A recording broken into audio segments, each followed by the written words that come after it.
Hi guys! So for today's video tayo ay kakain ng santol. So yun na nga guys.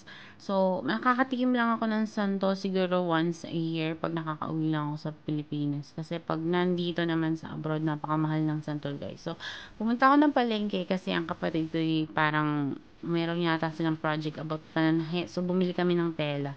So may nakita ako nagsasantol guys. Alam mo ba 2 pieces is magkano? 30 pesos. So, dati magkano lang yan? Isang kilo na ang 30 pesos. Ngayon, mahal pa.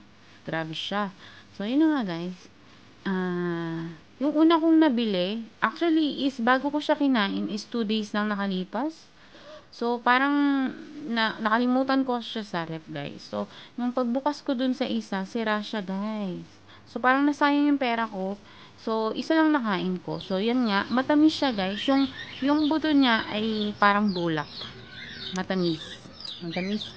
Miss pa? Tama ko nagmumukbang ano ko. Hi guys! Hi! Sarap. Matamis. Ate Miss ka? Matamis. Opo, matamis. Din ka? So, ayan guys. Hindi lang pala santo lang nabili ko guys. Meron din mangga. Yung maliliit. Yung parang ano tawag doon? Yung parang may buto na pag tinanggal mo pala, pag tinanggal mo yung buto niya is masasama siya sa paghiwa. So, ganun ang binili ko yung maliliit din. So, yun ay 120 daw isang isang kilo.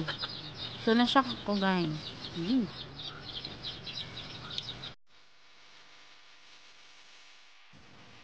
So, di ba mahal siya guys. So, ayan nga yung bagoong na niluto ko. So, matamis-tamis yan guys. Hindi ko siya nakunan kung paano ko siya niluto. Pero, masarap siya. Alam mo yung mga nagtitinda, ganun yung kulay niya. Yung mga nagtitinda sa labas, ganun yung kulay niya. Yung parang dark siya na matamis. Yan. Ang sarap niyan guys. Sana nakunan ko pala, no? Sayang. So, ayan nga. Ninanamnam ko pa yung santol kasi iisa lang talaga yan guys. Yung anak ko nakikipag-agawan pa siya. Gusto niya yung balat niya. Ang sarap-sarap niyan guys. Pero meron ba sa inyo yung parang nilulunok yung buto? Nung mga bata ako, nilulunok ko to yung buto. Pero ngayon parang hindi ko na siya kaya.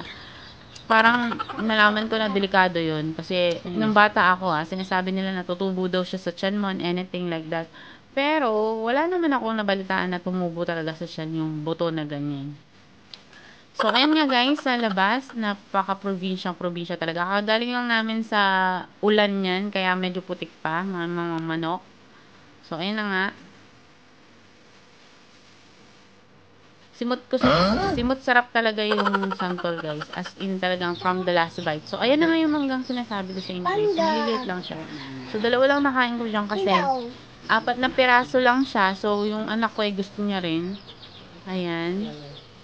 Yung nakain ko ay medyo hinog na siya. Yellowish na yan. Ayan. Yung isa.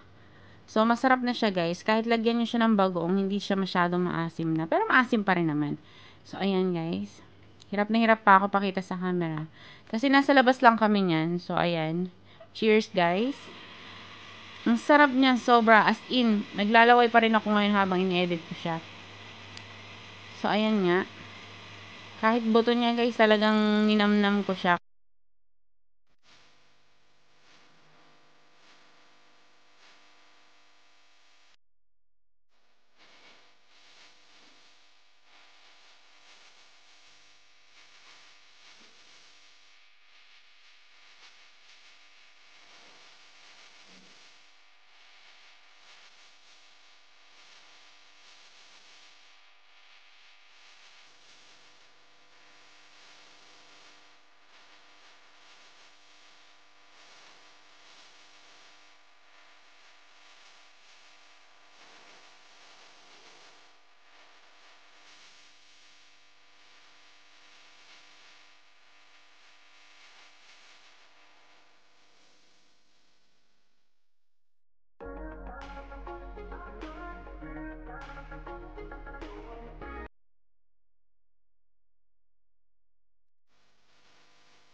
So, yun lang guys. Thank you for watching. Sana naglaway din kayo sa manggang kinain ko at san ko. So, please subscribe to my YouTube channel and thank you. Bye-bye!